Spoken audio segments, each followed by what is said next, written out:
yung mineral water mo ng cold water, hindi mo inano. Hindi ka napakulo ng water. Tingnan nyo kung anong mangyayari dun sa tea. Ganyan, di ba?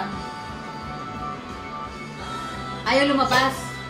Ayaw lumabas ng tea kasi yung tubig mo is cold. Kailangan mo siyang pakuluan muna bago lalabas yung tea. Ngayon, ipapakita ko sa inyo na hindi nyo na kailangan magpakulo ng water para lalabas yung tea. So, tanggalin natin siya. Ilagay natin siya rito. Ngayon, gagamitan natin siya ng alkaline. Tingnan nyo kung nangyayari sa tea. What? What? Amazing! Oh, wow! Hindi nyo na kailangan magpakulo ng water. Alkaline na siya. Lalabas na kagad. Ngayon, di ba, Kinukuha na yung maganda sa... Maybe, some of you nainom ng mga supplements. Oo. Diba? Noon yun ako. Oo. Yung supplements actually, maganda sa katawan. Kaya tayo nainom. Totoo talaga yun. Pero kung ang supplements nyo, ang gagamitin nyo na may sumagan yung mga acid, wala rin silbi. Ay, sinabi yan ni Dr. Aito sa TV.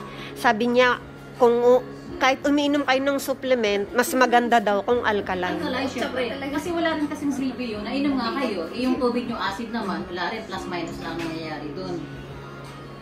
Tapos yung iniinom nyo na ano, sa 100% na yun, ang pumapasok lang doon sa katawan mo, yung sininom nyo ng supplements is 20%. Yung 80% iniihi nyo. Kaya pagpunta nyo ng toilet, pag-ihi nyo, orange yung ihi nyo. Yun yung mga ininom nyo na vitamins. 20% lang ang pumasok. Hindi nyo nakukuha yung 100%. Kaya, kung gusto nyo kunin yung 100%, alkaline talaga. Di ba nakikita nyo naman, o yan, kasi balik natin dito. Pwede patikim? Utsa madala yan.